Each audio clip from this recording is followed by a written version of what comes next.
Eu digo assim que o mercado imobiliário tem muito para aprender com as seguradoras, porque o mercado imobiliário, você fala com os grandes incorporadores imobiliários, fala, cara, eu vou investir no cara tanto para ele vender do concorrente, né? Porque o mercado imobiliário, o cara também é um corretor de imóveis, né? E o mercado segurador eu acho que já entendeu que não é assim que funciona, né? No fundo, você tá sempre comprando uma ideia e um serviço, né? A gente tá sempre vendendo. Um vendedor, ele é o cara que movimenta o mundo, assim. Ele é um cara que faz a economia girar, entendeu? Eu tenho muito claro o papel dessas pessoas, mas no fundo, todo mundo tá vendendo alguma coisa todo dia.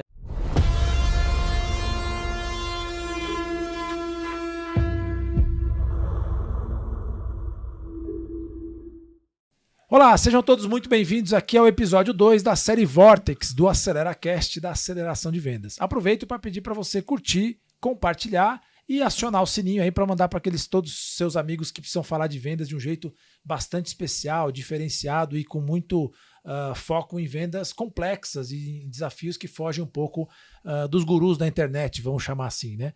Hoje eu estou aqui com a Ana Luísa e a gente vai falar um pouco sobre tudo isso, esse universo. Já apresento a Ana Luísa, mais conhecida como Isa, que aí facilita aqui para a gente poder também falar. Antes disso, eu vou pedir para que vocês me sigam aí nas redes sociais, @Marcelo Charra, seguir também a Aceleração de Vendas, @Aceleracão de Vendas, e nos busquem nas outras redes sociais, no LinkedIn e tantas outras aí. Isa, é um prazer tê-la aqui. Vou apresentar você aqui como nos passaram, né? Então a Isa iniciou a carreira dela em 2005 na área de serviço social. Vamos falar sobre isso, o que tem a ver serviço social com a área de talentos, marketing, comunicação, passando por processos de talento humano e consolidando sua experiência em comunicação, marketing e cultura. Com mais de 15 anos de atuação na Seguros Sura Brasil, onde considera estar em casa. Vamos falar disso também, que é bem peculiar esse em casa, né? Ela possui habilidades em desenvolvimento estratégico, fortalecimento de cultura organizacional. Atualmente contribui para o crescimento e sucesso da empresa, reforçando seus laços profissionais e pessoais. Seja muito bem-vindo, Isa. Muito obrigada pelo convite, boa noite. E é isso, aqui estou. Coisa boa. A Isa não gosta muito de se apresentar desse jeito mais sofisticado, mas o currículo dela dava para colocar umas 2 ou 3 páginas dessa aqui. Legal, Isa. Para a gente começar aqui, quem é a Isa sem dizer o que você faz? Cara, eu sou uma entusiasta, uma apaixonada por contar histórias. A minha mãe, quando eu era criança, falava que eu era Forrest Gump, né? Que eu era contadora de história. Sempre tinha alguma coisa para contar, alguma fala pra assim, puta, aquele jeito maroto, né? De ser criança e dar uma enrolada em casa. Então minha mãe falava, você nasceu para contar histórias. E eu acho que levei isso muito a sério e hoje conto histórias. Há 15 anos na Seguros Brasil. Que legal, que legal. E como essa contadora de histórias chegou na área de talentos, né? Como é que... Porque na área de marketing de primeira, assim, né? E vindo do serviço social, se você puder contar um pouquinho da sua trajetória, né? Desde lá, quando você pensou em fazer serviço social, por quê? E como é que você parou em talentos e naturalmente tinha que chegar em marketing, né? É uma história engraçada essa, porque eu acho que eu também, ao mesmo tempo que eu sempre fui muito contadora de histórias, eu sempre fui muito romântica, né? Inclusive, meu líder, Juan, ele fala que eu sou muito romântica e eu romantizo demais as coisas. Então, imagina que na época da escola, você cresce e vê tantas coisas diferentes da sua realidade por aí, você pensa, puta, eu quero mudar o mundo. Ninguém nunca que pensou em mudar o mundo quando tinha 18 anos de idade. Eu falei, cara, eu vou mudar o mundo. E aí, comecei a buscar profissões que me possibilitariam essa mudança. E descobri o serviço social.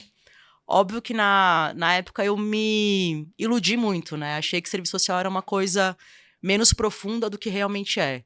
E serviço social você entra em contato com uma realidade bastante diferente, bastante difícil e muitas vezes injusta, assim. E você tem que ter muito repertório emocional para conseguir lidar com essas situações. E na época eu não tinha.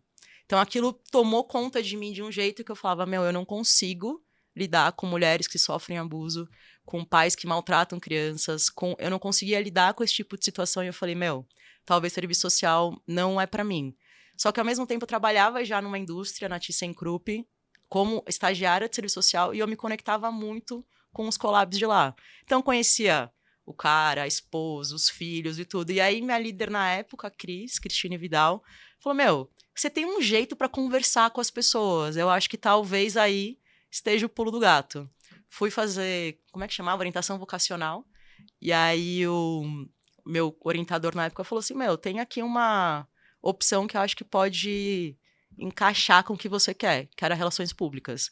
E na época, eu era muito dedicado aos esportes do meu colégio. Eu jogava futebol, jogava handball, jogava ping-pong, jogava tudo. E eu falei, bom, vou escolher uma faculdade que tem um time de futebol feminino. Baita critério, né? Pra escolher o que você quer estudar na vida e o que você quer fazer pra sua vida.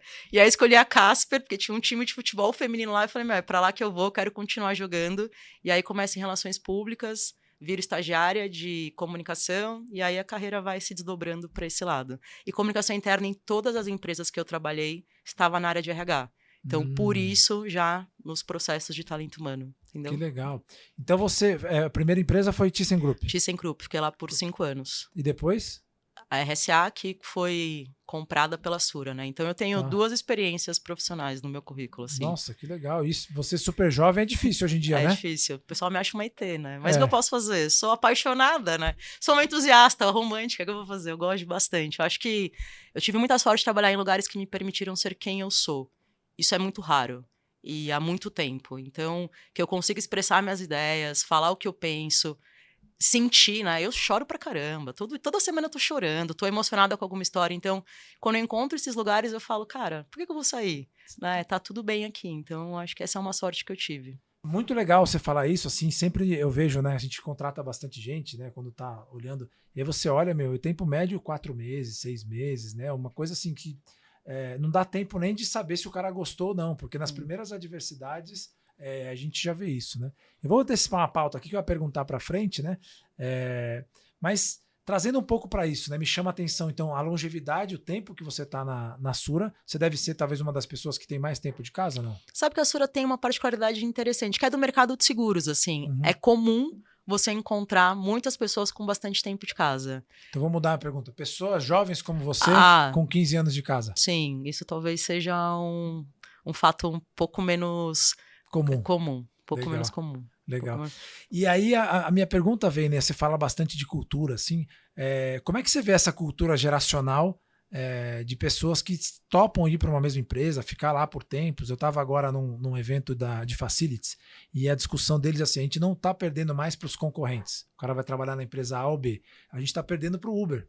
Porque para o salário mínimo é tão baixo que o cara fala assim, ao invés de eu ficar aqui como vigilante, que não é um salário mínimo, é um pouco mais, mas se o cara tiver um carro, ele fala, cara, eu vou com Uber e faço um pouco mais. E aí os mais jovens, até YouTuber e outras, né? O cara tem um dropshipping lá, que ele compra do Mercado Livre, vende para o outro. Como é que você vê esse conflito geracional assim no mercado de trabalho? Mas sabe que eu acho que essa é uma pergunta que ela renderia aqui horas e horas, né? Esses dias a gente conversando lá no escritório, alguém falou assim, essa geração nova não quer nada com nada, não tá acostumada, é preguiçosa, tal. E eu falei, não. Porque eu acho que tudo depende de como você se conecta com a cultura. Ana Luísa, teria super dificuldade em trabalhar numa empresa 100% orientada para resultado, meta, que não fala de pessoas. Esse não é o meu estilo. Então, eu costumo dizer, é como se fosse um Tinder. Se você encontra a empresa certa para você, você vai mostrar ali o seu potencial. Vai ter momentos difíceis? Claro que vai. Só que, é a empresa que você se sente bem. Então, eu costumo dizer que essa galera nova é muito politizada sobre temas que, na minha época, a gente não conversava.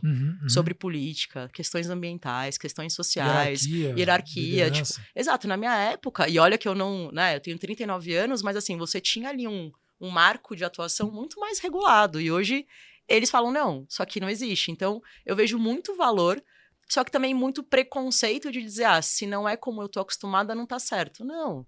Tem várias verdades aí no mundo, saca? Então, eu acho que a gente tem que também estar aberto a isso e entender que se a pessoa não funcionou ali, qual que é a sua parte aqui? Eu sempre falo uma coisa, quando trabalhei muito tempo em talento humano, eu dizia, se alguém foi mandado embora, pra mim tem a tríplice do fracasso.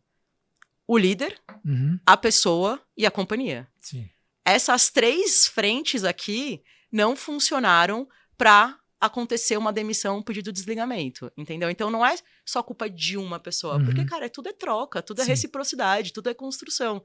Então não é culpa da idade, da geração, não. O sistema ali não conversou, e é nisso que eu acredito. Putz, perfeito. Eu costumo, quando a gente vê uma pessoa com burnout, né, que é um tema bem comum, e aí você pergunta, de quem é a culpa do burnout? E é imediato o cara fala do chefe. Não. Imediato. E aí, assim, mas acho que é uma questão pessoal, né? O cara fuma, o cara bebe, não pratica o esporte, não dorme direito, briga com a esposa, etc e tal, e a empresa é mais um elemento nessa equação. E não quer dizer que ela não tenha responsabilidade, né? Mas eu acho que entra no lugar de terceirizar um pouco essa culpa, né? Exato. Tem um conceito que eu gosto bastante, assim, que é o triângulo do drama, né? Eu acho que a gente no mundo corporativo joga muito ele, que é o papel da vítima, o do perseguidor e do salvador. Então, qual que eu tô jogando hoje? Né? Então, acho que muitas vezes passa porque, puta, qual que é o meu papel na minha vida real, assim? Então, que nãos eu coloco, que limites eu coloco, o que que eu verbalizo, o que que eu não verbalizo, porque o silêncio também comunica. Sim. Então, óbvio, existem empresas tóxicas, porra, inúmeras, assim, e às vezes eu fico até assustada quando eu vejo em 2024 alguns depoimentos que eu falo, cara, a gente tá falando tanto de ser humano, tanto de troca, tanto de, cara, a gente precisa ser gente, e tem empresa que realmente faz esse tipo de coisa. Pra mim parece filme de terror. Só que existe. E óbvio, não dá pra passar aqui o pano e ignorar que tem muita gente que não tem o poder de escolha. Que precisa colocar comida na mesa, que tem filho, que, cara, precisa desse dinheiro e que aceita condições que não são aceitáveis. Então, pra mim, óbvio, um burnout ele é muito mais culpa da companhia do que da pessoa. Muito mais.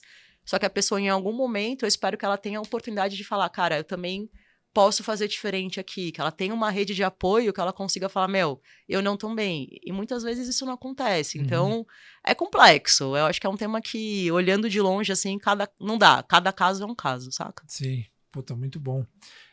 Eu achei super legal que você trouxe isso aqui que tem a história do baixo drama, alto drama também, né? Sim. Que vem daqui, né? É isso. Vem tudo daí. Quer falar um pouquinho disso que eu acho legal? Não, eu acho que é uma coisa que é... Eu sempre, puta, assim, eu tenho uma opinião de que a gente tava falando do musical, né? Depois a gente entra aqui, mas no fundo é uma peça de teatro, às vezes. E eu tava escutando um podcast do, como ele chama, o que eu falei agorinha, João?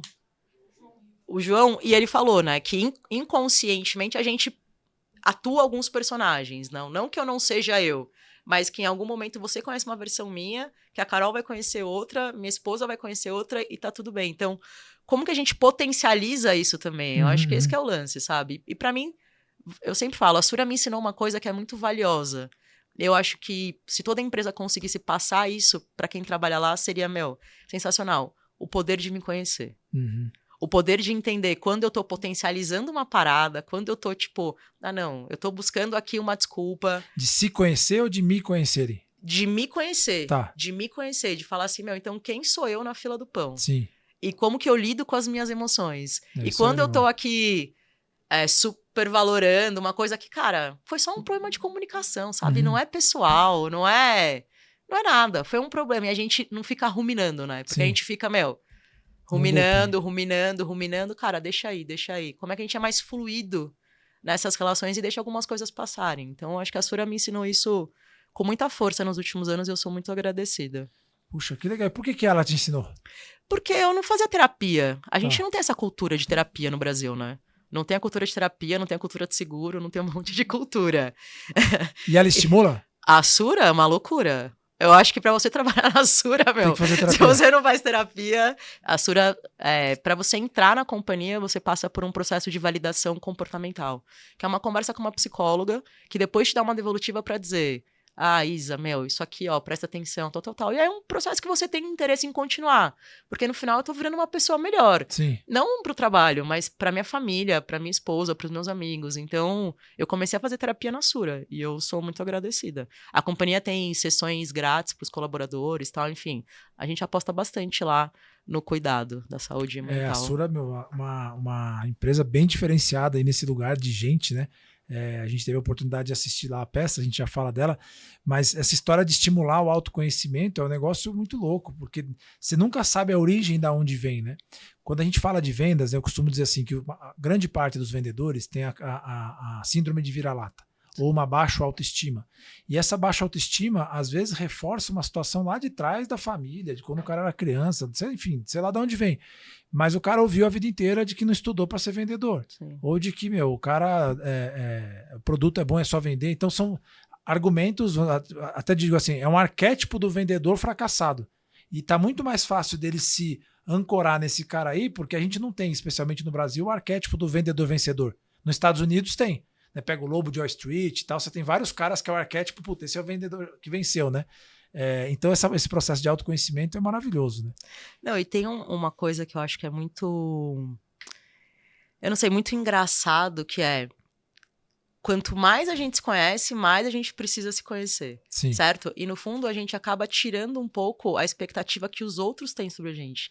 Por quê? Por que o cara é o vendedor fracassado? Porque ele tá projetando nele uma expectativa que nem foi ele que criou. Sim. E no fundo eu falo pra Agatha, e ela vai escutar isso aqui, ela vai se identificar. Todo mundo é um bando de lascado tentando sobreviver, velho. É isso. Cheio de trauma, cheio de coisa que aconteceu nas nossas vidas que a gente tem que lidar em momentos que a gente nem tá pronto, entendeu? Então, como que a gente dá conta de tudo isso? Puta, você tem que parar e falar e conversar com alguém. No sábado eu tava num velório, muito triste até, e eu tava conversando com um menino que eu conheço, ele virou e falou assim, muitas vezes eu não tinha com quem conversar. A gente não tem com quem conversar, porque a gente não quer expor que a gente tá mal, que a gente não sabe, pedir ajuda. Imagina um gerente pedir ajuda, Sim. virar pra equipe dele e falar, você tava lá comigo. Quanto tempo demorou pra eles pedirem ajuda e falarem pra você, eu não consigo criar isso aqui. E a gente perdeu uma manhã naquele treinamento porque as pessoas não conseguiam admitir que elas não sabem. Porque você vai alcançando alguns postos na vida, como falar não sei é proibido, pedir ajuda é proibido. Não, e eu acho que a Sura me ensina isso sempre, assim. Tô numa área nova, não sei nada, aprendendo um monte de coisa e falando, gente, não sei, dá um tempo aqui também, preciso estudar. Eu acho que esse ciclo é um ciclo que é muito ganhador, saca? E a gente também não assumir a expectativa que é do outro, né? Eu acho que o outro espera alguma coisa sobre mim, puta, cara, isso é você. Eu espero outras coisas sobre mim, entendeu? Meu, que legal. Eu fiz um retiro um tempo atrás, e aí tinha um exercício assim, né? Um exercício mais um para homens e outro para as mulheres, né? E aí perguntavam para as mulheres, como é que é ser mulher no trabalho? E a gente ouviu depoimentos assim bem fortes, de situações que, como eu não sou mulher, sim, você não vive, né? E coisas que são normais atingem profundamente. Mas aí alguém teve uma sagacidade de falar, vamos pensar ao contrário, como é que é ser homem no trabalho? E entra nesse lugar do cara não poder dizer que não sabe, o cara não pode chorar, o cara não pode dizer, puta, hoje eu tô triste, porque o cara foi feito para ser o empresário da revista. Sim. E aí ele não pode ter a vulnerabilidade de dizer, cara, não sei, né? Porque como é que um cara vai falar que não sabe? Se é o líder, ele não sabe, né? E eu acho que aí entra uma camada de consciência que, de fato, eu não sei se a gente tem liderados, ou se é possível ter liderados que aceitem um líder que fala não sei. Eu acho que é um trabalho de duas mãos, sabe? O líder fala, puta, eu vou falar não sei, mas eu vou ficar vulnerável. Putz. A gente fez o trabalho numa farmacêutica e aí um dos trabalhos era fazer uma roda de confiança, que já é um negócio sofisticado, assim, sabe? Sim. Porque, né, assim, você abre uma roda de confiança, para quem tá vendo aí, assim, você senta as pessoas num círculo, depois de um trabalho de preparação, e diz, cara, cada um se sinta à vontade para falar o que quiser. E é comum as pessoas trazerem seus dramas ali, né, porque esse é o campo que a gente abre. E aí a gente perguntou quem gostaria de ir no centro da roda e a líder foi. E pra gente foi meio assim, cara, não é comum. No ambiente corporativo, o líder foi lá, e aí a pessoa começou a desaguar, chorar e desabou. Só que depois disso, o grau de conexão do time com a pessoa aumentou muito. Claro. Como é que você vê essa questão? Será que os liderados estão preparados para um líder que não sabe? É duro, né? Porque você também quer ter como seu líder alguém que te inspira. Alguém que te fala assim... é muito complexo, o estereótipo, né? Não é esse, né? Exato. Mas eu acho que é isso. O que é inspirar? Porque se eu tenho assim, a sorte de ter tido grandes líderes aqui. Falei pra você a Cris, o Juan, o Dani... E aí eu falo, cara, o que cada um deles me mostrou, né? E eu acho que o que a gente tá buscando das pessoas? Porque se eu tô buscando perfeição, eu não vou encontrar perfeição. E aí ele vai me decepcionar todo dia. Se eu tô buscando que meu líder saiba tudo e que ele responda tudo, eu vou falar, cara, mas não vai ter como, entendeu? Então eu acho que a gente carrega muitos pesos, que é que eu te falo, é o teatro corporativo, brother. Tipo, que você tem que se vestir de um jeito, você tem que se comportar de um jeito, você tem que falar de um jeito, porque, se você não fizer assim, talvez vão olhar e vão falar, não vou dar credibilidade pra essa pessoa que não sabe muito o que ela tá falando, mas o grande lance é quando eu consigo olhar pro meu líder e falar, que da hora, ele também não sabe. E a gente vai construir, eu vou poder perguntar, a gente vai aprender junto, assim. Eu acho que quando a gente vira líder, muito vem da gente, de falar assim, eu tenho que saber tudo. Quando você começa a desapegar, tem os 4 Ds, né, da liderança. Eu não sei se eu vou lembrar todos, mas é delegar, descentralizar, desenvolver e desapegar. Lembrei os 4, entendeu? Quando você começa a entender, você fala, fica até mais fácil ser líder. Porque eu não preciso saber tudo. Na sexta-feira passada, eu contratei uma pessoa pro time, a Renata. Ela vai trabalhar com relações públicas. Eu estudei relações públicas. Mas a vida tá me cobrando os dias que eu não prestei atenção na aula, que eu fui pro bar. Jogou truco. Né? Que eu tava lá e não tava fazendo nada. Jogando porque, futebol. exato. Agora que eu tô cuidando da área, E ela falou, pô, não, tô buscando uma líder que me desenvolva. Eu falei, mas qual desenvolvimento você quer? Porque se for um desenvolvimento técnico, eu não vou ser essa líder. Eu não tenho conhecimento técnico, mas é de crescer, é de trocar ideia sobre a vida, é de falar, eu não tô bem hoje, o que tá acontecendo? Como que eu lido melhor com essa pessoa? Cara, beleza, então você pode contar comigo. Que desenvolvimento a gente quer?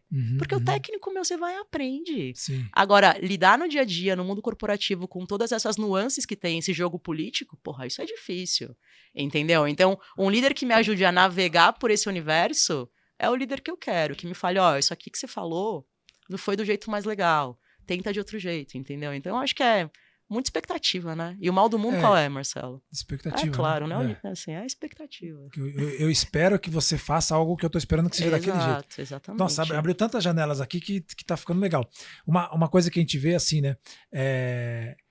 O cara aprende a ser líder em casa, com o pai e com a mãe, que é o primeiro líder que você tem, né? Você nasceu e você fala, cara, eu sigo quem? Segue ali o líder. Tanto que quando você vê os patinhos, né? Sim. Você vê a mamãe patinho, um monte de patinho atrás. Então é o líder.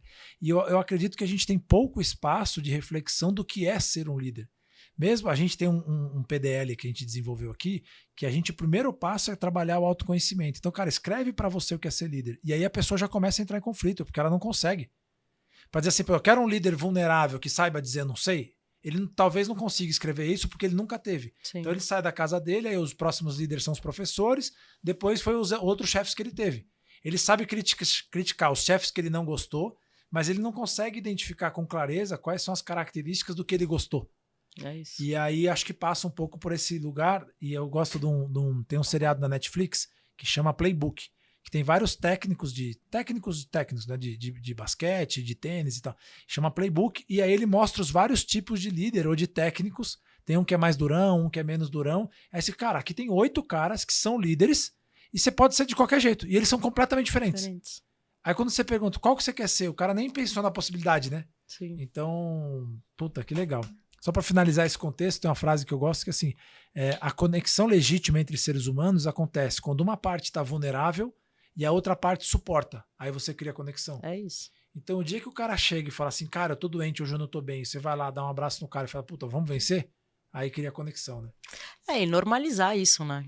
Isso. Esses dias eu tava pensando, puta, esse negócio de tá tudo bem sempre, quando que tá tudo bem sempre? Não tá. Só que a gente é meio que programado pra falar que tá tudo bem sempre. Tô bem. Não é assim, entendeu? Então também eu acho que tirar um pouco dos pesos, porque no fundo o que a gente tá buscando hoje em dia é justamente isso, essa conexão. E, cara, como acontece conexão se eu tenho aqui um guiazinho pra conversar contigo? Não vai, entendeu? Não vai. Legal, vamos. Já a gente chega no teatro, que o pessoal vai estar com certeza querendo saber. Só para dar um spoiler, eles fizeram um teatro sobre a história da empresa, feito pelos funcionários, iniciado pelos funcionários, mas já falamos disso. O que é cultura, Isa? Puta, o que é cultura? E depois eu vou perguntar o que é cultura organizacional, né? Que é um desdobramento do que é cultura. Cara, cultura eu acho que é o que as pessoas vivem, sentem dentro de um espaço, né? De um país, de uma comunidade, de um grupo, assim. E aí quando você extrapola para a empresa, é isso que você vive, sente conta. Eu falo que isso não é verdade aqui nesse espaço, mas lá dentro da Sura eu sou paga pra falar bem da Sura. Cara, trabalho em marketing e comunicações. Se eu não falar bem da Sura, quem vai falar? Sim. Certo, nesse espaço eu tô falando bem da Sura porque eu realmente acredito. Mas eu acho que cultura organizacional trabalha para que todos esses collabs, eles sejam os terceiros validadores daquilo que eu falo. Então eu falo que essa é uma companhia que valoriza o talento humano. Que legal. Beleza, que história que eles contam pro marido, pra esposa, pro filho, pro amigo? Eu gosto muito desse conceito do terceiro validador, assim, porque eu falar que a Sura é demais, porra, tem um viés aqui, Sim. Né? Mas, uma pessoa que tá lá trabalhando em subscrição, em operações, em sinistros, que chega em casa e fala, a Sura é realmente de outro lugar, aí eu falo, puta, beleza, estamos vivendo a cultura que eu acredito. Acho que, no fundo, cultura é o que você vive, não tem muito... Eu não acredito muito numa definição técnica, é sentimento, é o que te faz pulsar, saca? E o que você acha da frase que a cultura come essa tarde no café da manhã? Isso aí. O que você acha? Que é verdade ou não? Eu não sei. Agatha, responde aí. Eu discuto essa frase com a Agatha direto, assim, porque, cara, sim e não, mas eu acho que isso tá pra além. Eu acho que é um conceito óbvio, que faz sentido, você não pode ter uma estratégia se no fundo, cara, você não tá vivendo aquilo, faz sentido. Mas eu acho que é muito burocrática essa frase também. Eu não gosto dessas coisas muito burocráticas. Ah, legal. Eu tendo a dizer assim, né? Eu concordo com a frase, eu acho que ela, de fato, a estratégia só acontece quando a cultura está alinhada, de fato, porque o comportamento das pessoas está alinhado. Então, quando você vem aqui, né, e traz todo o conceito da Sura, quem vai lá, visita o prédio, você vê que é isso. Então, é difícil sair uma estratégia de lá que não esteja incorporada à cultura. Vamos dizer, quase que a estratégia e a cultura é a mesma coisa. O que acontece, às vezes, nessa frase que provoca é, o cara quer fazer uma coisa que acontece em outro lugar. Você fala, cara, mas no dia a dia aqui, as pessoas do seu time fazem um teatro para a empresa? Não, então não adianta você querer botar essa estratégia aqui. Porque vai funcionar lá, né? Eu acho que é isso. Eu acho que talvez o meu incômodo com a frase é separar as coisas. Sim. Eu acho que nada... Traz uma burocracia. Exato, não é separado. Tudo é junto, é a mesma coisa, é um sistema. Toda empresa é um sistema, Marcelo. E que tem várias torneirinhas ali, sabe? Que se você não tem todas controladas, você perdeu a mão. Sim. Entendeu? Então não é uma coisa ou outra, é todo como esse sistema funciona, é um organismo. Para mim é um organismo. Legal. E como você vê a importância do marketing? Você falou que trabalhou na área de comunicação interna, né? Ou endomarketing, sei lá como é que o pessoal chama? A gente chama de comunicação interna. Tá. E como é que você entende esse papel para que a cultura prevaleça ou para a construção da cultura? Lembra que eu me apresentei falando que eu gosto de contar histórias, né? Porque as histórias, elas conectam a humanidade desde que o mundo é mundo. Sim. Você tava lá, você não sabia o que aconteceu, mas você encontrou os desenhos nas cavernas lá, você tinha uma ideia do que tinha acontecido. Putz, você está contando uma história. É isso que gera conexão entre as pessoas. Então, comunicação interna, para mim, tem que ter a habilidade de contar as histórias que a companhia quer contar. Como? Puta, Mel, aí você vai inventar a sua forma, o seu jeito. Eu acho que eu sempre gostei muito de comunicação interna porque você tem uma licença poética muito maior. Eu não posso chegar para um corretor e mandar meme. Assim, a cultura da Sura hoje não. Outras empresas sim, mas a Sura hoje não. Só que dentro de casa eu posso brincar com meme. Então eu acho que você tem muito mais liberdade em casa para brincar com a comunicação interna e fazer as pessoas se conectarem com o que a empresa quer contar. E puta, é isso, né? Você gosta de apresentação? Não, a apresentação é chata.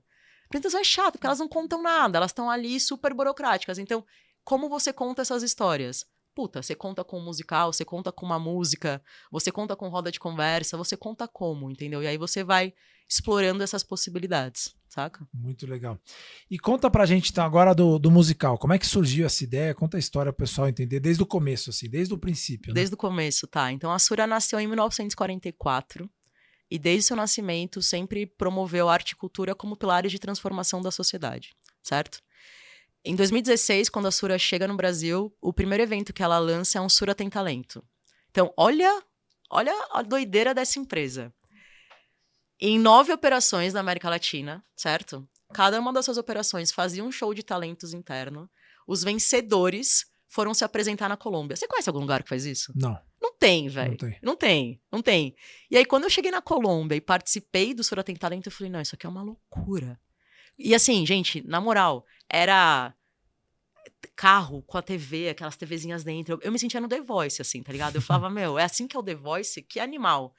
E aí eu voltei com aquilo e falei, não, em algum momento eu tenho que chegar nesse patamar, assim. Não sei quando vai ser, mas em algum momento chega nesse patamar. Na pandemia de 2020... a gente começou a fazer alguns shows de collabs online, assim, porque sempre fez show de talentos lá dentro, tudo, e eu falei, puta, não, a galera tá com saudades, então, hoje se apresenta o Max, amanhã se apresenta o Rômulo, e a gente fazia as lives. E aí, na época, eu falei, poxa, eu acho que dá corpo aqui pra gente fazer um musical, né, dá pra gente explorar um pouco mais. Guardemos a ideia pra 2024, que é quando a Sura completa 80 anos. Então, ficamos ali segurando a ideia, aguardando, e aí esse ano a gente lançou. Não é uma novidade, não é uma coisa que você fala assim, na Sura não acontece. Não, a gente faz Sura Tem Talento a cada 2 anos. Então as pessoas elas estão habituadas já a essa coisa de se apresentar, de dançar, de declamar poema e tudo. Quando a gente lançou, a galera comprou a ideia na hora.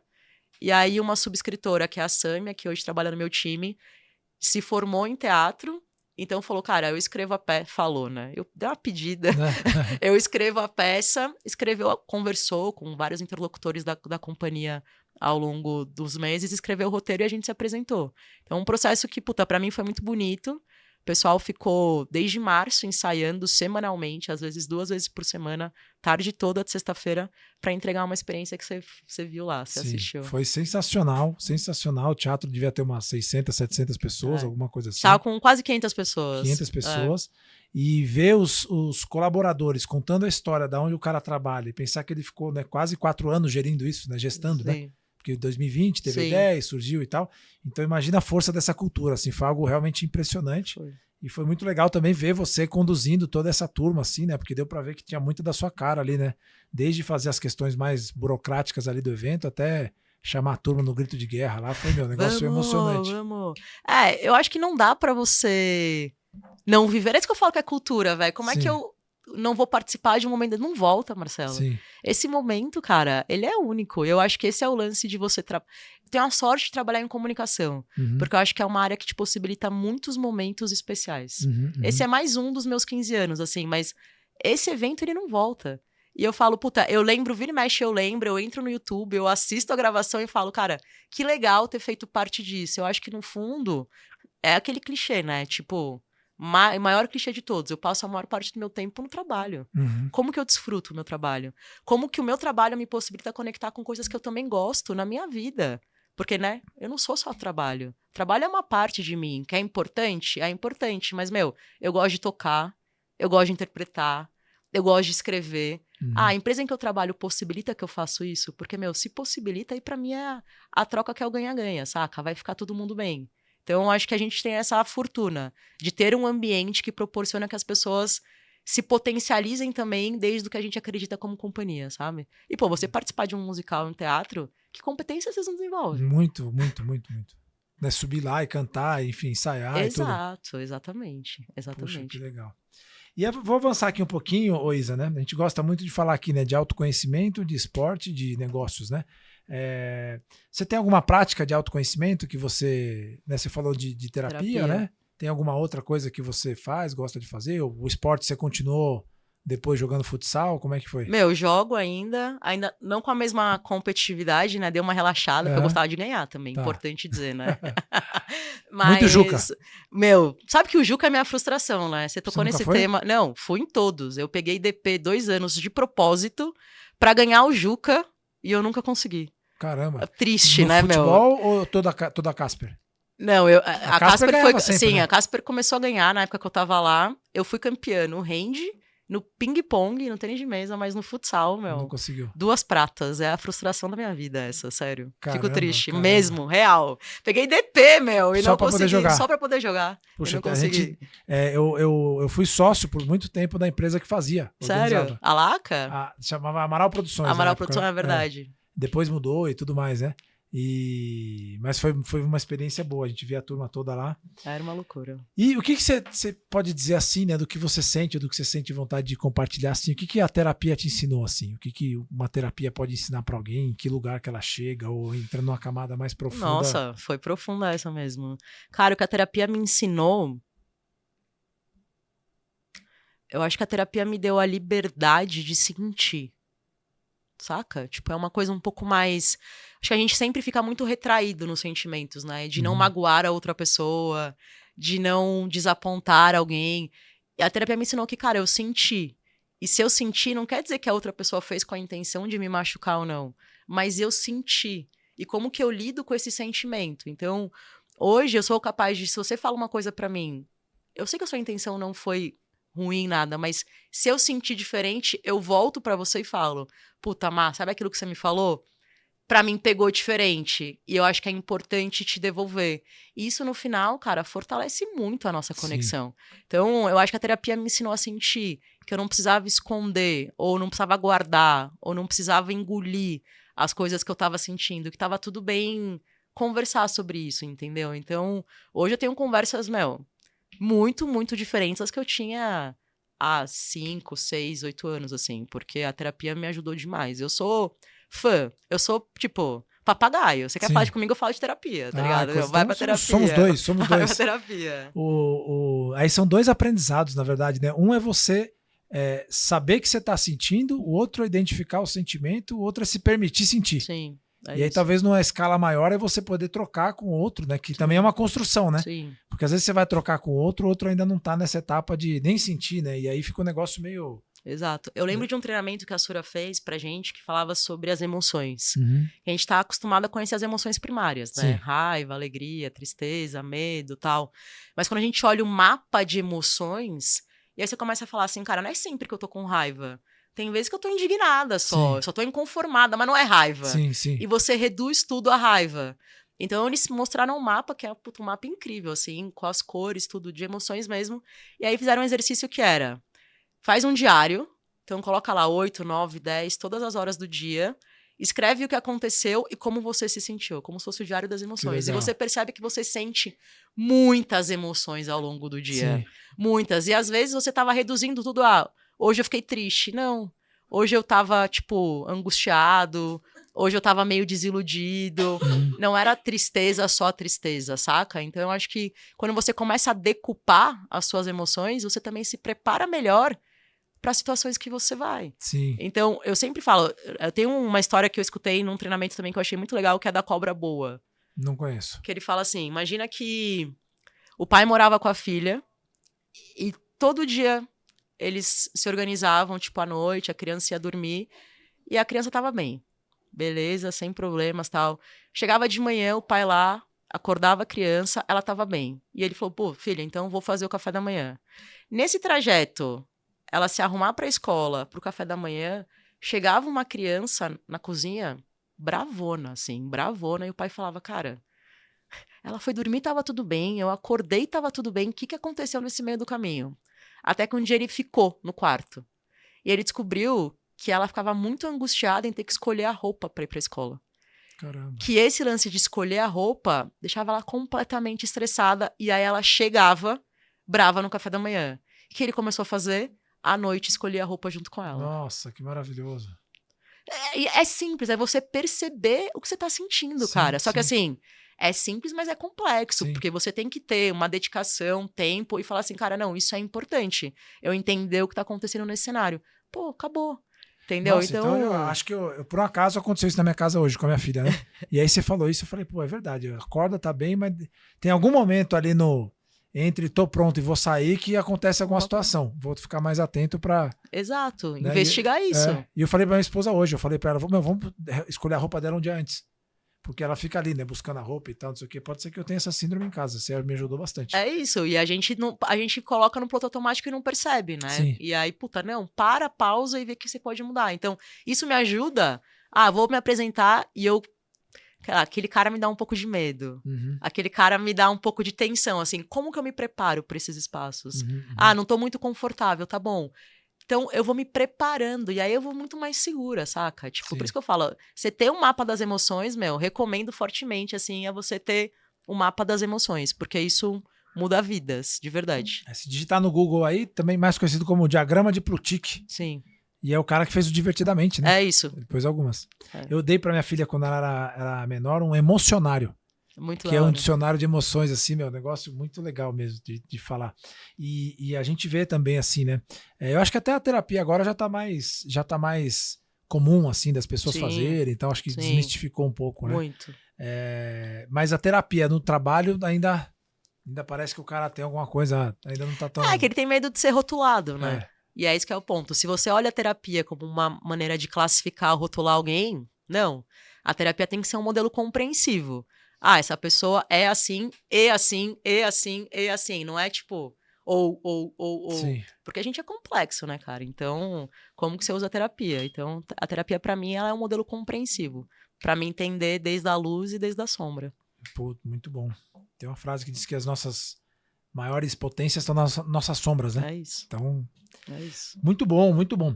E vamos falar um pouquinho aqui de marketing, né? Como é que tem sido o seu dia a dia de marketing? Você falou que está aprendendo, né? Migrou de área, saiu de talento humano para marketing. Como é que tem sido essa transição aí? Uma loucura, né? Eu descobri o que eu sei, o que eu não sei, o que eu acho que eu sei e o que eu não tenho a menor ideia do que eu sei. Sim. É mais ou menos esse o fluxo agora. Na verdade, tem uma tendência de mercado muito forte, assim, das empresas apostarem nessa área por pessoas que já estão adaptadas à cultura. Uhum. Porque isso te dá uma vantagem, né? No meu caso, conheço bem a companhia, Só que minha carreira não foi para essa área.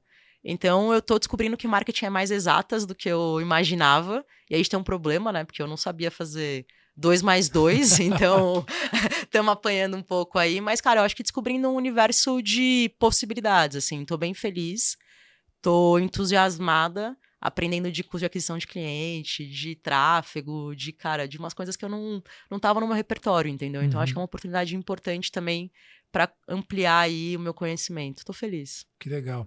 E como é que você vê essa questão assim? As seguradoras vendem por meio dos corretores, né? Sim, senhor. Eu digo assim que o mercado imobiliário tem muito para aprender com as seguradoras, porque o mercado imobiliário, você fala com as grandes incorporadores imobiliários, fala, cara, vou investir no cara tanto para ele vender do concorrente, né? Porque o mercado imobiliário, o cara também é um corretor de imóveis, né? E o mercado segurador eu acho que já entendeu que não é assim que funciona, né? Porque o corretor ele é livre para vender o que ele quiser, Sim. mas naturalmente, de alguma forma, as companhias conseguem criar alguma fidelidade. E eu entendo muito que passa pela comunicação e pela cultura. Cara, como é que eu transbordo, né? E aí vai a pergunta, como é que transborda essa cultura para milhares de corretores que estão lá na ponta e que de alguma forma são um pedacinho da Sura, né? Sim. Quando aquele cara tá na frente do cliente, ele fala, cara, por que Sura e não outra? Ele no fundo tá transbordando essa cultura. Como é que você vê isso na prática? Na verdade, a gente apostou num modelo de gestão comercial um pouco diferente do mercado. Então, imagina que até 2022, vou chamar de executivo de contas, para ficar mais fácil, mas um gerente de contas na Sura, ele atendia 100 corretores. Então, eu tinha lá 2 gerentes de contas que atendiam 200 corretores, certo? Uma companhia que eu te conto, assim, que faz um musical, que tem esse nível de proximidade com as pessoas, consegue entregar uma relação tão próxima para 200 corretores, cada um atendendo 100? Não. É impossível. Então, a gente entendeu que o nosso modelo de gestão comercial não conversava com o que a gente quer entregar, dentro e fora. Então, imagina que agora, esses 2 gerentes de contas, eles, junto com o assistente, fazem parte de uma unidade de negócio. E essa unidade de negócio atende no máximo 40 corretores. Muito próximo. Muito próximo. Então, eu tenho um gestor de desenvolvimento de mercado, que é o cara que faz visitas, o gestor de negócio, que é o cara que está olhando renovação, pipeline, o que vende, o que não vende, e o assistente que ajuda a personalizar. Então, a gente estava discutindo isso hoje no almoço, assim, você sai de um universo de 200 para 40, mas com uma intenção completamente diferente. Sim. De eu conhecer esse cara e falar assim, como é que eu te ajudo a vender mais? Como que a gente aqui soma forças pro seu negócio prosperar, porque aí o meu vai prosperar também. Então, hoje entrou uma pessoa nova lá na Sura que eu tava fazendo a integração dele. Ele falou, o mercado tá indo para outro lugar. Não é para isso. O mercado tá automatizando, inteligência artificial, chat, robozinho e tal, e a gente tá apostando o quê? Nisso aqui, ó. Sim. No olho a olho. E dizer assim, eu tô aqui, conta com a Sura, que a gente te acompanha por esse caminho, saca? Então, acho que a companhia entendeu que a nossa força tá no relacionamento. E isso reverbera, né? Porque a gente vive dentro, então é muito fácil de você viver fora. Sim. E como é que você vê o profissional de vendas tendo que atuar nesse lugar, né? Porque ele acaba sendo, no mercado segurador, sempre onde tem uma venda indireta, né? Então, B2B2C, o vendedor da companhia, ele tem que ser, no fundo, um consultor, porque você tem um empresário na ponta, que é o corretor que faz a venda, né? Como é que você vê esse papel desse profissional? Eu acho que hoje ele tá muito mais feliz nesse modelo. Porque ele, imagina, ele tá fazendo uma visita, mas não tem ninguém ligando pra ele falando, não, a pólice não foi emitida, o que tá acontecendo aqui? Ele consegue ter mais qualidade no trabalho. Sim. Com mais qualidade, as perguntas, as conversas são diferentes. Então, hoje o nosso modelo de gestão comercial tem uma satisfação muito alta, porque, cara, antigamente você fazia tudo. Você cuidava de ponta a ponta de um negócio, hoje não. Você tá olhando para uma parte, tem um par seu olhando para outra parte, tem um outro par seu falando assim, cara, eu cuido aqui da casinha no dia a dia.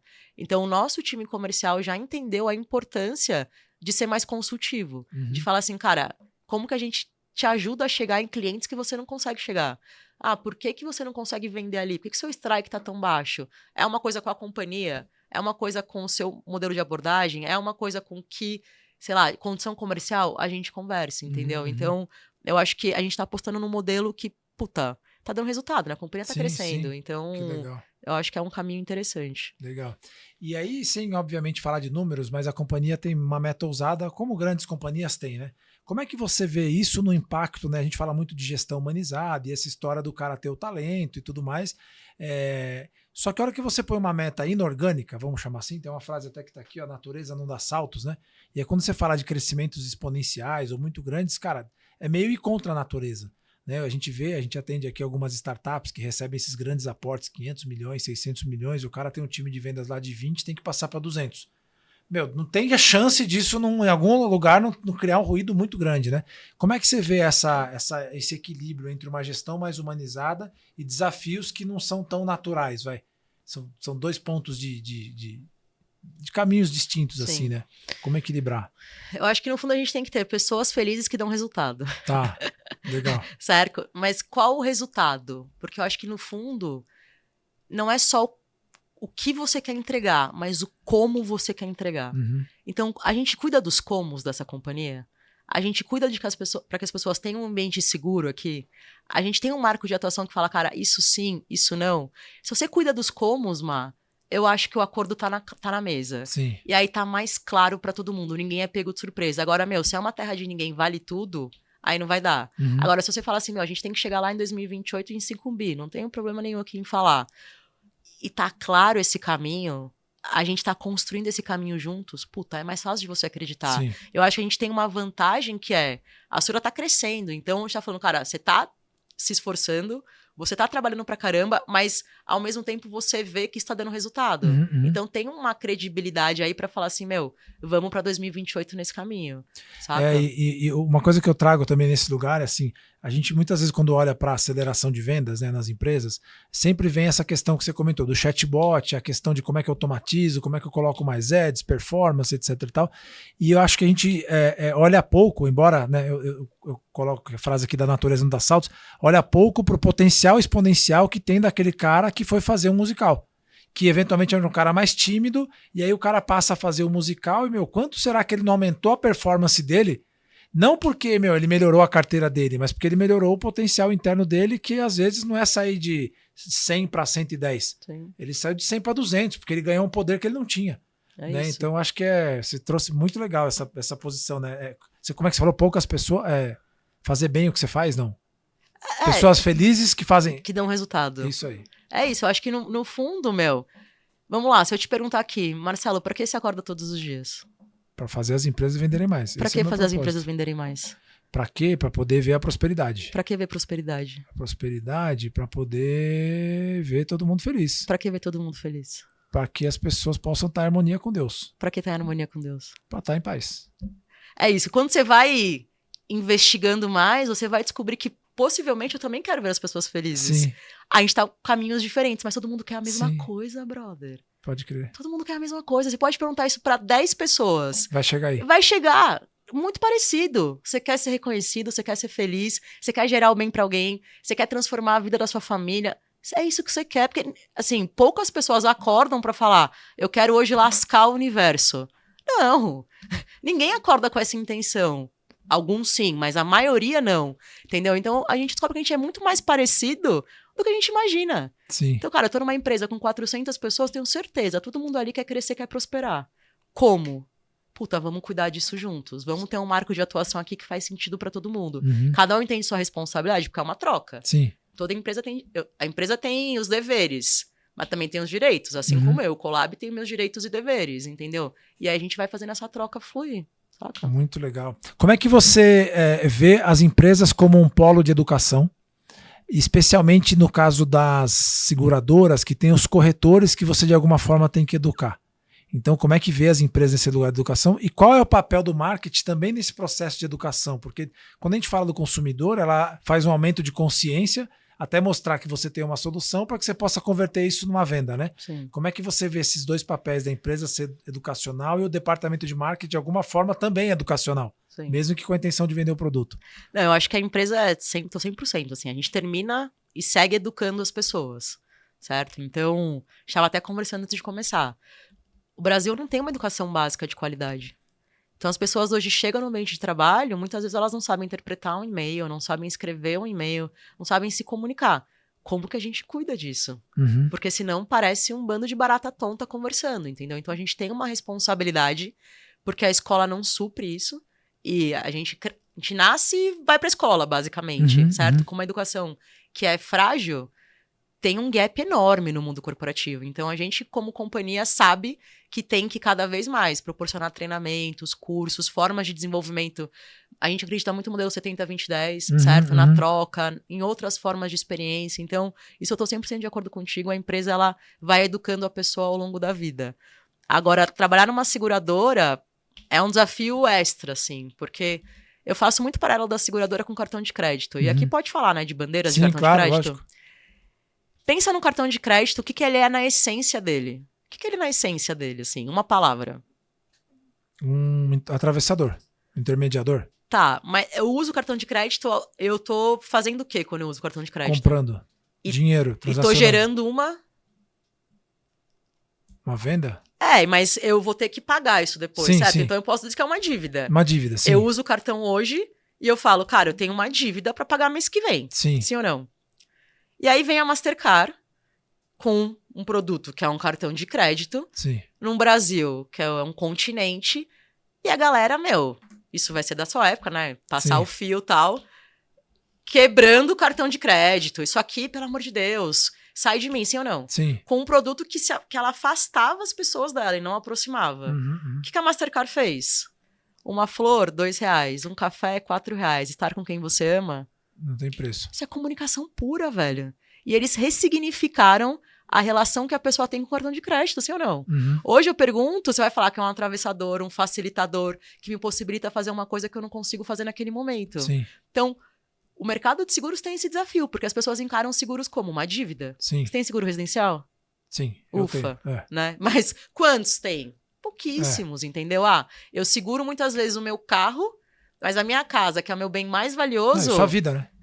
O cara não tem seguro de vida. O cara é dentista, não tem seguro de vida. Exato. Aí ele vai lá, jogando futebol, quebra o braço, fica um mês sem trabalhar. O Brasil, 17% das pessoas têm seguro de vida. Desde 17%, 58% são por conta das empresas. Sim. A gente não tem uma educação. E aí o Japão, 90% das pessoas têm seguro de vida. Você entendeu? Então, assim, a gente não tem uma educação do seguro. Então, trabalhar numa seguradora na área de marketing e comunicação é mais do que criar consciência. É gerar conhecimento mesmo. Educação. Assim, olha o seguro que ele pode fazer por você. Olha como o seguro te potencializa em situações que você nem imagina. E esse desafio é bruto, porque você tem que sair de seguro pra mim é dívida. Se eu tiver que cortar alguma coisa, o que eu vou cortar? Vou cortar o seguro? Não, não corta o seguro, que o seguro te protege.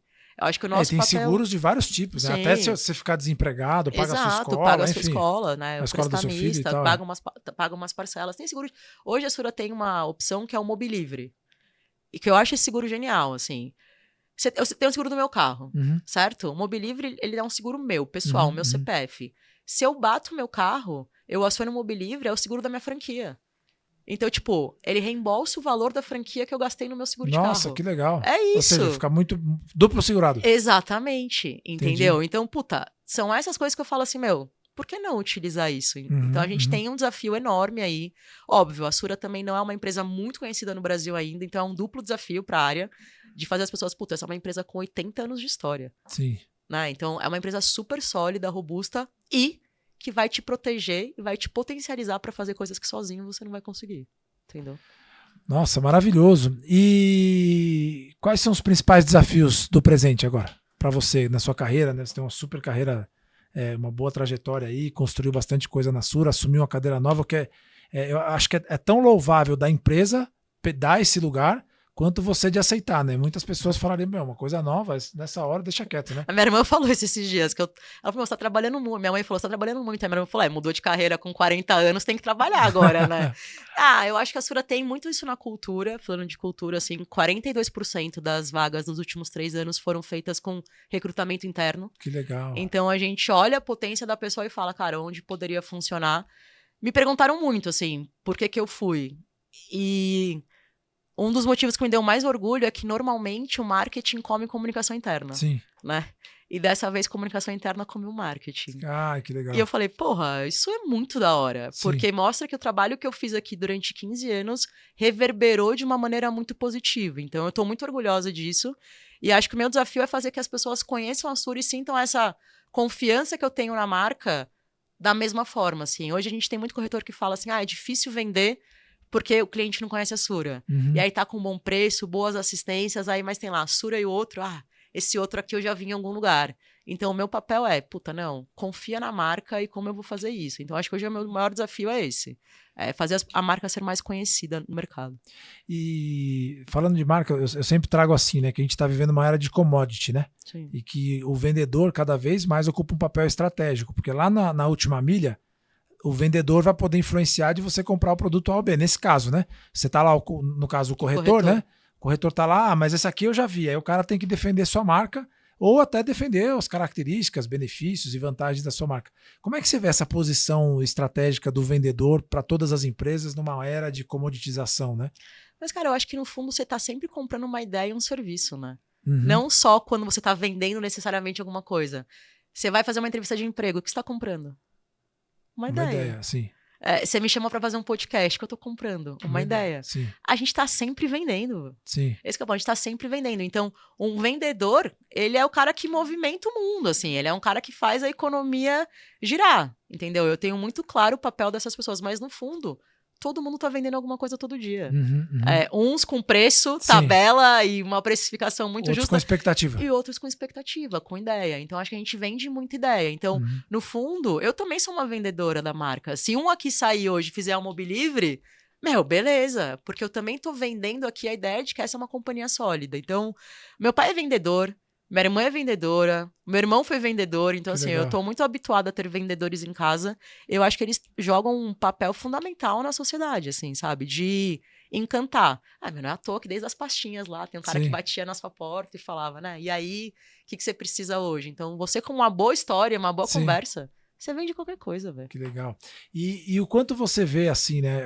Eu disse lá no treinamento que a gente fez, né? Que a gente teve junto, que assim, não tem uma profissão de vendas, não tem uma faculdade de vendas. Né? E que eu acho que esse ainda é vou chamar aqui de um erro histórico, que as pessoas ou as empresas ainda não perceberam o quanto tem de dinheiro. A gente estava falando, né? Quer dizer, o crescimento exponencial, tá? Uma pessoa que é tímida vai fazer um musical e a partir daí ela não vende mais 110, ela vende 150 porque ela destravou um poder que ela tinha, mas que ela não sabia. E por meio do musical, ela sentiu a vontade e achou esse lugar. O quanto você vê de relevante que tem de alavanca de resultado ou de exponencialidade nesse cara que não foi treinado para ser vendedor, ele se tornou um vendedor, e aí as companhias, né, a gente recebe e-mail todo dia, a gente quer um treinamento para técnicas de vendas 4 horas. Aí eu falo, cara, técnicas de vendas, quais delas? Exato. Né? Como é que você vê o poder que tem nesse lugar de desenvolver um time de vendas? Não, eu te falei isso lá, assim, você plantou alugou um triplex na minha cabeça, né? Porque quando você falou isso, eu falei, cara, é isso. E quanta gente vendendo na intuição, né? No improviso. Acho que esse é o melhor caminho. Então, eu tô muito preocupada, de verdade, assim, com o fato da gente não fazer nada em relação a isso. Eu acho que pra dentro de casa, a gente já começou a olhar pro nosso time de vendas e falar assim, beleza, como que eu capacito essas pessoas? Porque às vezes é uma parada simples, que é o que a gente tá falando. 5W, 2H. Beleza, quando você conta isso, a cabeça da pessoa já puta, explodiu. Então, hoje a minha preocupação é como eu entendo isso que você me falou e transformo o dia a dia dos corretores que trabalham com a Sura para que eles também tenham a possibilidade de vender melhor, de ser mais eficiente ali, de mostrar para eles um conteúdo que talvez, não tinha nem ideia. E hoje, de verdade, assim, você parar para estudar, você tem que ter uma disciplina muito forte. Então, muitas vezes, quando a empresa obriga você a parar, você vai falar, puta, não, então agora não tem jeito, né? Porque meu chefe tá mandando eu parar aqui e eu vou prestar atenção no treinamento. E aí, isso é um caminho também. Não é o que eu acredito, mas hoje é um instrumento importante. Então, como que eu também reúno corretores na companhia e falo, cara, hoje eu tenho um conteúdo aqui pra vocês que vai facilitar a venda. A gente precisa muito capacitar essas pessoas. Tem muito jeito de vender melhor que a gente desconhece. Muito jeito. Que legal. E ainda mais o vendedor, né? Ainda ou mais o corretor. Exato. E se você pudesse, pra gente ir pra nossa reta final aqui, né? A gente sempre fica buscando assim, né? A leitura das pessoas, né? Você comentou isso, como é que o outro nos vê, né?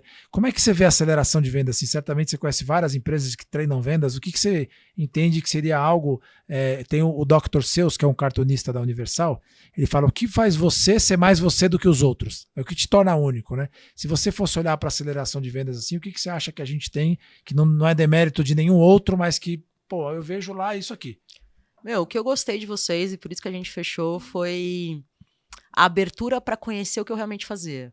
E entender que não é qualquer coisa que se aplica à minha realidade. Uhum. Sempre falo, eu consigo escrever uma carta de amor com o título A Quem Interessar Possa? Não. Não, velho. É isso, é impossível. Sim. Não, te amo, a quem interessar possa. Não, eu escrevo carta de amor pra minha esposa, Sim. entendeu? Então, quando eu contrato um parceiro, eu preciso que esse parceiro tenha a abertura, a humildade, a generosidade de falar assim, cara, deixa eu entender a realidade dessa companhia e desenhar dentro do meu repertório alguma coisa que faça sentido pra esse público. Uhum. E acho que vocês tiveram isso desde o começo. E pode parecer óbvio, mas não é. Uhum. Assim, muitas pessoas vêm com as soluções já enlatadas, né? De prateleira, não, tem isso aqui, vai ser muito bom. Não, mas não converse. Vocês foram lá, conheceram o nosso modelo de gestão comercial, assistiram a palestra, trocaram 1000 horas de conversa com o Michel e no final conseguiram entregar uma coisa que fazia sentido. Eu acho que pra mim esse foi o grande valor da aceleração. Por isso que eu, recomendo, virei fã, porque eu acho que vocês se abriram pro jogo, sabe? Não fala assim, puta, não se colocaram no lugar, puta, a gente é especialista em vendas, vocês não. E eu te perguntei, eu falei, como é que tá o nosso nível de qualidade aqui? Você falou, é o nível do mercado, Isa. Sim. É o nível do mercado. Então, como que você também, com essa experiência, olhou dentro e falou assim, cara, não, tem isso aqui, vocês têm muito bem. Uhum. Pessoal, você falou, eu lembro muito, você falou, o pessoal aqui gosta da Sura. Vende a Sura com vontade, você percebe que todo mundo quer. Só que, cara, tem algumas coisas que precisa aprender de instrumentalização mesmo, e aí a gente dá. Mas com sentido, saca? Legal, pô, muito bom ouvir isso, porque de fato a gente tem essa preocupação de, né, a gente tem o lema que é fazer as empresas venderem mais e melhor comprovadamente, e a gente chega a algumas empresas, o cara, não, mas troca o time de vendas, a gente é sempre contra, meu. Porque diz, cara, o poder já tá no seu time. Exato. É que talvez você não esteja usando o máximo que o seu time tem para entregar, né? Exato. Muito bom, Isa. Chegando aqui na nossa reta final, queria que você deixasse um recado para todo mundo, se você estivesse falando para o mundo inteiro Nossa. e o planeta inteiro pudesse te ouvir nesse momento, qual seria o seu recado? Meu recado, assistam Corrente do Bem. Porque nesse filme ele é tão simples quanto, cara. Faz uma coisa boa para 3 pessoas, que essas 3 pessoas multiplicam para 3 pessoas e aí a gente muda o mundo. Eu continuo com aquela ideia de querer mudar o mundo e acho que esse filme tem uma mensagem simples. Você não precisa fazer grandes coisas. Muda aqui, ó. Mais gentileza aqui, um pouco mais de escuta ali. Para 3 pessoas. Aí essas 3 pessoas fazem para mais 3. De repente, quem sabe, né? O que a gente gera. Acho Puxa, que isso. legal. E o que você falaria para a Isa de 10 anos de idade? Hoje, depois de toda a trajetória, o que você diria para ela, se você encontrasse ela agora? Que eu diria pra Isa de 10 anos de idade, nossa, Marcelo, não tava na pauta essa, Não, né? não. Eu acho que eu diria, começa a terapia mais cedo, sabia? Ah, eu demorei muito, assim, eu acho. E minha mãe me levou, eu não me conformo, minha mãe me levou numa psicóloga, eu devia ter uns 15 anos, eu fiquei em silêncio 1 hora. Pra quê, né? E tipo, não, isso aqui não, que psicólogo que? E hoje, eu pagando sozinha a terapia. Minha mãe podia ter pago todos esses anos aí, né? Tipo, a gente não aproveitou quando era criança, que a minha mãe pagava. Mas eu falava, cara, começa a terapia mais cedo, porque isso te dá outra segurança. Eu acho que te dá outra confiança pro mundo, saca? Tipo, é isso. Que legal. E o que você diria pra Isa de 70 anos?